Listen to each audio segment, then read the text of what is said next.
네.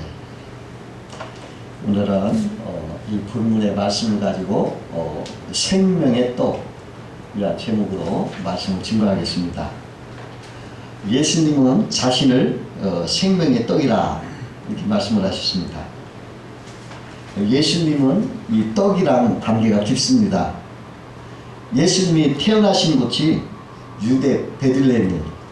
근데 그 이름이요 떡집이다. 떡집 베들레헴이. 여러분 떡을 생각만 해도요 기분이 좋아요. 아주 좋은 이미지가 떠오르죠.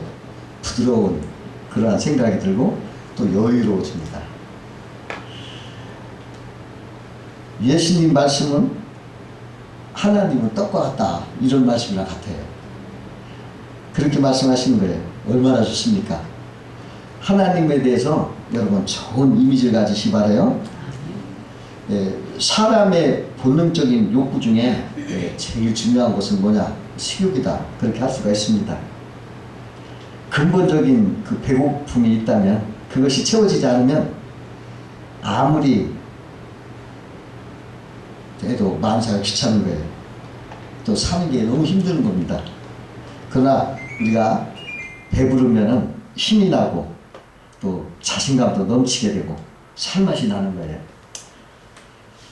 우리나라도 몇십 년 전만 해도 불행하게도 보릿고개라는 말이 있었어요. 그 말은요 아주 가난해서 먹지 못하는 그걸 말하는 대명사 같습니다. 우리나라 역사가 보릿고개 역사가 깊어요. 조선시대 이전부터 있었습니다. 참 배고픈 것은 참기가 힘든 거예요. 견디기 어렵습니다. 그래서 굶주리는 그 보릿고개가 가장 힘들 시대다 이렇게 얘기하고 있어요. 그 조선 영조대왕 때 그 왕비가 돌아가셔가지고 계비를 새로 간택을 하게 됐을 때요. 새 처녀가 이렇게 최후로 간택이 됐어요. 그 영조가 그 여자에게 뭐라고 하냐면 고개 중에서 어떤 고기가 제일 넘기가 힘드냐 말해봐라. 그러니까 첫 번째 교수가 그건 대관령입니다. 그러니까 다른 처자가 추풍육고기입니다. 근데 이 정순왕후가 될 김한구의 딸 김처자는 뭐라고 하냐면 보릿고개입니다. 보릿고개가 작습니다. 그게 무슨 뜻이냐면 겨울 양식이 봄이 되면 다 떨어지고 또 아직까지 햇보리가 나오기도 전인데 양식은 없으니까 먹을 게 없으니까 그 보릿고개가 가장 힘들다 그 말이에요. 그러니까 그 영조대왕이 고개를 끄덕끄덕하면서 그 정순왕후를 선택한 거예요. 나라의 왕비가 백성들의 그 굶주리는 고통을 잘 아는 그러한 것을 높은 점수를 매겨가지고 계비로 간택을 했던 것입니다. 예수님도 우리에게 이러한 양식을 중요시 여기셨습니다. 그래서 이 먹는 것을 아주 중요시 여겨가지고 그 주기도문을 제자들 가르칠 때도 우리에게 이러한 양식을 주시기를 이렇게 기도하라고 말씀을 하셨습니다. 저 이북에서 굶주려가지고 탈북하신 분들의 이야기를 제가 유튜브에서 가끔 듣는데요. 그 어느 탈북 모자가 쌀밥에 대해서 그 경험을 이야기하는데요. 그 늘 북에서는 강냉이, 옥수수, 거친 밥 먹다가 이 남한에 오니까 쌀밥 맞더라고요. 근데 이 쌀밥을 보는데 너무 맛있게 보이고 또 먹고 싶더라는 거예요. 그래서 그 쌀밥을 입에 넣었더니 아우 막 식기도 전에 막 목으로 술술 넘어가더래요. 그냥 저절로. 그냥 얼마나 부드럽고 맛있던지 그냥 술술 넘어가더라고요. 신기한 체험을 했다고 이렇게 말하는 거 제가 들었습니다. 그 거친 강냉이 밥도 배부르게 먹지 못했던 젊은이가 허기진 배에 쌀밥을 이렇게 누니까 얼마나 부드럽고 얼마나 맛있었겠습니까? 저절로 넘어갔을 것입니다. 이해가 가더라고요. 그 현대건설 회장인 정주영 씨 지금 돌아가셨지만 그분이 젊은 시절에 그 길가에 인절미를 파는 할머니가 있어서 인절미 2개를 사가지고 입에 넣었어요. 그런데 그 인절미가 입에 넣자마자 이 혀에서 그냥 녹아 없어지더라는 거예요. 그걸 글로 쓴 걸 제가 어디서 본 적이 있습니다. 참 인상 깊었어요. 오늘 예수님이 오늘 본문에서 자기 자신을 나는 생명의 떡이다. 떡이다. 나는 떡이다. 이렇게 말씀을 하시는 거예요. 그리고 나는 생명의 떡이다. 이 떡을 먹는 자는 줄이지 않고 목마르지도 않는다. 이렇게 말씀하시는 거예요. 이거 얼마나 축복된 떡입니까? 그러면 예수님의 이 생명의 떡은 무슨 떡인가? 그걸 알아보면서 오늘 은혜를 나누고자 합니다. 첫 번째로 예수님의 생명의 떡은 하나님이 인간에게 생명을 주시려고 준비하신 떡이다. 이렇게 말할 수 있어요. 제가 가끔 자전거를 타고 논길을 달리면서 운동할 때가 있습니다. 어느 봄날에 아직 모내기가 이렇게 하지도 않았을 때인데 논이 이제 잘 정돈된 걸 보았을 때 생각이 나더라고요. 그 텅 빈 논이지만은 하나님은 우리들의 생명의 근원이 되는 양식을 미리 준비하셔서 이렇게 논을 준비하셨구나. 이런 생각이 들더라고요. 우리가 가을 추수 때 쌀을 내서 우리가 먹는 줄 알았는데 벌써 봄부터, 가을은 생각도 안 하고 봄부터 벌써 하나님은 미리 양식을 준비하고 계시더라고요. 그 눈을 봤을 때. 그러면서 그런 생각이 들면서 그 텅 빈 논이지만 거기서 생명의 근원을 주시는 그 하나님의 사랑이 이렇게 보여지더라고요. 느껴지더라고요. 여러분, 온 세상은 이렇게 우리를 살리시려는 하나님의 사랑이 가득 차 있는 거예요. 여러분, 온 세상은 하나님의 떡으로, 빵으로 이렇게 창조됐고 이렇게 사랑으로 있다는 걸 여러분 아시기 바랍니다. 그와 같이 예수님은 우리 인생의 생명을 살리기 위해서 미리 하늘로부터 준비하셔서 우리에게 보내주신 우리의 생명을 살리는 생명의 떡이라는 것입니다. 그 야곱이 가나안에서 거기서 살 때 기근이 왔어요. 그래가지고 거기서 이제 기근 때문에 굶주려 죽어갈 때 하나님은요 그 야곱과 그 가족을 살리려고 요셉을 미리 예비하셔가지고 이 요셉을 준비해서 애국의 청리로 세우시고 한량없는 양식을 준비해가지고 공급해서 그들의 생명을 이어가게 하는 걸 볼 수가 있어요.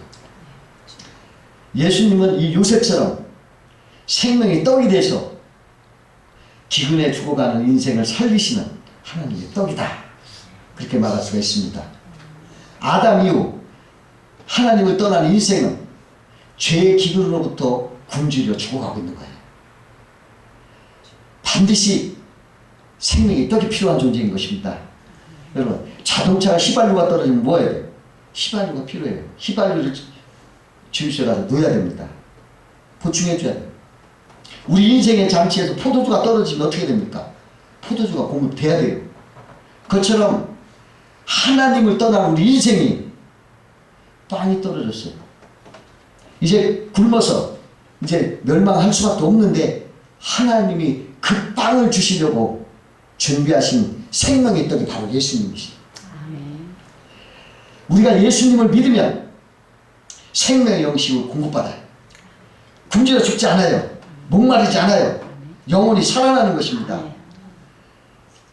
예수님은 우리 인생을 향해서 하나님의 양식을 무한대로 공급해 주시는 생명의 떡이십니다.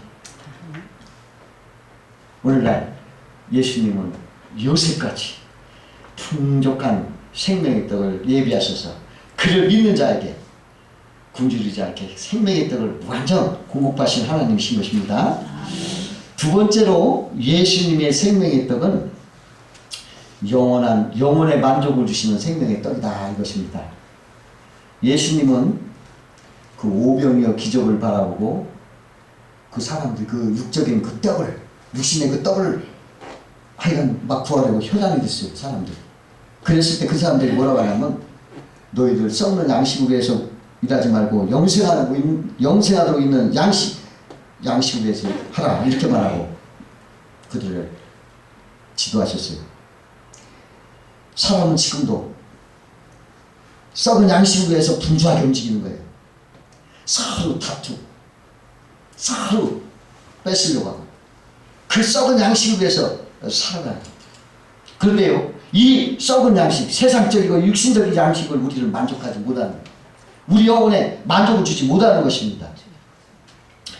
프랑스의 미술 전문 잡지인 일루지옹이라는 책에 어떠한 그림이 그려져 있냐면 중세의 기부인이 화장하는 그림이 실려 있어요. 그녀는 화려한 옷을 입고 온갖 보석으로 치장한 채 거울을 이렇게 보는 그림인데, 근데 거울에 비친 그녀의 모습은 겉모습과는 달리 흉측한 해골 모습이 이렇게 그려져 있어요. 이건 뭘 말합니까? 이 그림은 육적인 인간의 그 영혼의 피폐함을 거칠어적인 세상적이고 육신적인 그런 썩을 양식으로 만족시킬 수 없고 메마르다는 거죠.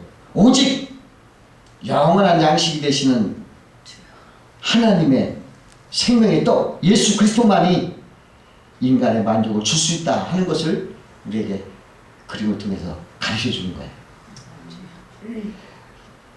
어떤 사람이요, 바닷가에 가서 이렇게 걷다가 요술램프를 주셨어요. 근데 그 요술램프가 뭔가 이렇게 만져보는데 거기에서 연기가 푹 나더니 큰 거인이 나타나는 거예요. 그러더니 주인님, 무엇을 도와드릴까요? 소원이 무엇입니까? 무엇이든지 다 들어주겠습니다. 그런데 한 가지만 들어주겠습니다. 한 가지만 요구하세요. 여러분 같으면 뭘 원하겠어요? 한 가지만 하라고. 한번 생각해보세요. 뭘 원하겠어요? 구할 게 너무나 많죠. 그런데 이 사람은 뭘 원했냐면 1년 후에 신문을 타고 그랬어요. 왜 그랬냐? 1년 후에 신문에 주식을 보면 주식이 얼마가 올랐고 그것을 1년 후에 주식을 알기 때문에 미리 그걸 오르는 주식을 투자해서 내가 큰 부자 되겠다 하는 생각으로 1년 후에 신문을 달라. 그러니까 그 거인이 신문을 줬어요. 그 신문을 보니까 어떤 주식은 막 2배, 3배 올랐고 어떤 주식은 막 떨어지고 막 오르는 주식을 이제 막 적는 거예요. 적어서 이제 그걸 살려고. 그냥 큰 부자가 될 줄 알았어요. 그랬는데 끄트머리 이렇게 보니까 거기에 부고장이 있어요. 그 읽어보니까 자기가 죽은 거예요. 세상적인 욕망이 얼마나 허망합니까? 쓸모없는 거였어요. 세상은 그런 거예요. 그렇기 때문에 육신의 썩는 떡을 구하지 마라, 세상 걸 구하지 마라 하시는 거예요. 그 솔로몬 왕이 이 세상에서 가장 화려하게 살아간 사람이에요. 그보다 더 잘 먹고 잘 입고 행복하게 사는 사람 없어요. 그분은 아주 처만 해도 처가 1000명이나 돼요. 황금 궁전에서 그냥 최고로 영화롭게 살았던 사람인데요. 그가 이런 말을 했어요. 행복하다는 말이 아니라 그가 나중에 결론을 말하기를 헛되고 헛되며 헛되고 헛되니 이렇게 모든 게 헛되다는 거예요. 우리 인간은 이 육체적인 썩은 양식 가지고는 행복하지 않다는 거예요. 살 수 없다는 거예요. 영혼과 하나님만으로 채워지는 공간을 세상 육적인 것으로는 채워지지가 않는 거예요. 오직 여기에는 예수 그리스도의 생명의 떡만이 채워져야 인간이 만족하고 행복도 안식도 누릴 수 있다는 것을 우리에게 가르쳐 주는 거예요. 오직 예수님만의 생명의 떡이고 그분이 우리 영혼에 들어올 때 우리 영혼은 영원한 만족을 누릴 수 있다는 것을 우리에게 가르쳐 주는 것입니다. 그 스페인에 내란이 일어났대요. 근데 어떤 젊은이가 거기에 부상을 입어가지고 야전병원에 실려갔어요. 그래 잘 치료를 받아가지고 이제 회복되어 가는데 식욕을 잃었어요. 먹지를 못하는 거예요. 아무리 뭐 맛있는 거 갖다 놔도 못 먹어. 헛수고예요. 그래 그 간호사나 뭐 그 수녀들이 그렇게 열심히 해도 안 돼. 할 수 없이 그 고향에 있는 그 아버지를 불러다가 그 사정을 얘기해 주려고 그 아버지를 불러왔어요. 그 아버지의 그런 사정이라니까 아버지가 그러면 그 그 병사의 어머니가 만든 떡을 가지고 가야겠다. 그래가지고 그 떡을 가지고 간 거예요. 그 아버지를 만난 그 병사가 아주 속아서 반가웠어요. 근데 아버지가 엄마가 만든 떡이라고 주니까 그 병사가 아주 기쁘게 하면서 아유 엄마가 만든 떡이니까 한번 내가 먹어보겠습니다. 아들아들 막 먹고 부자부자 먹더니 그 몸이 회복되더라는 거예요. 여러분, 예수님이 생명의 떡만이 우리 인생 생명을 만족케 하는 떡이라는 것입니다. 어머니가 만든 그 떡을 그 병사가 먹고 생명을 얻은 것처럼 하늘에서 준비하신 예수님의 떡만이 우리 인생의 생명을 만족케 하는 그러한 떡인 것을 여러분들 꼭 아시기 바랍니다. 세 번째로 우리 예수님이 생명의 떡인 것은 죄와 저주를 깨트리는 희생의 떡인 것입니다. 여러분, 떡은 자기를 깨트려서 없어지면서 먹는 사람에게 생명과 양식을 줍니다.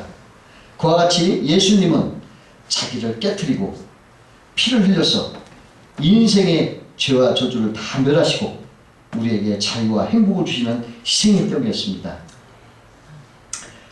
그 새 중에서 가장 모성애가 강한 새가 펠리콘이라는 새자입니다. 근데 이 펠리콘이라는 새는 자기 새끼들이 먹이 없을 때는 자기 가슴팍에 있는 살을 떼줘요. 자기 가슴팍에 있는 살을 떼줘요. 그리고 병에 걸려 죽어가는 새끼가 있으면 자기 피줄을 깨트려가지고 그 피를 먹어요. 그리고 자기가 죽어가면서도 새끼를 살리려고 피를 줍니다. 그래서 서양 사람들은 펠리콘을 사랑과 희생의 상징으로 여기고 있습니다. 누가 이렇게 됐습니까? 우리 인간의 모든 죄를 짊어지고 대신 피 흘리신 펠리콘 같은 분이 계세요. 그분이 누구십니까? 예수님. 바로 예수님이세요. 우리 예수님이 우리 인간의 탐욕과 교만과 불신과 죄와 저주와 증오와 거짓을 다 십자가에서 짊어지시고 십자가에서 피 흘려서 자기가 희생하시고 우리에게 생명을 주신 분이에요. 그 이탈리아의 작가 지오반니 파니니라는 그 소설가가 있는데 그는 철저히 무신론자였어요. 근데 그가 병에 걸렸습니다.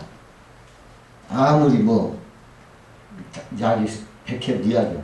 이제 죽을 수밖에 없는데 어떤 사람이 그 어머니에게 한번 인육을 먹여봐라 이렇게 가르쳐 주는 거예요.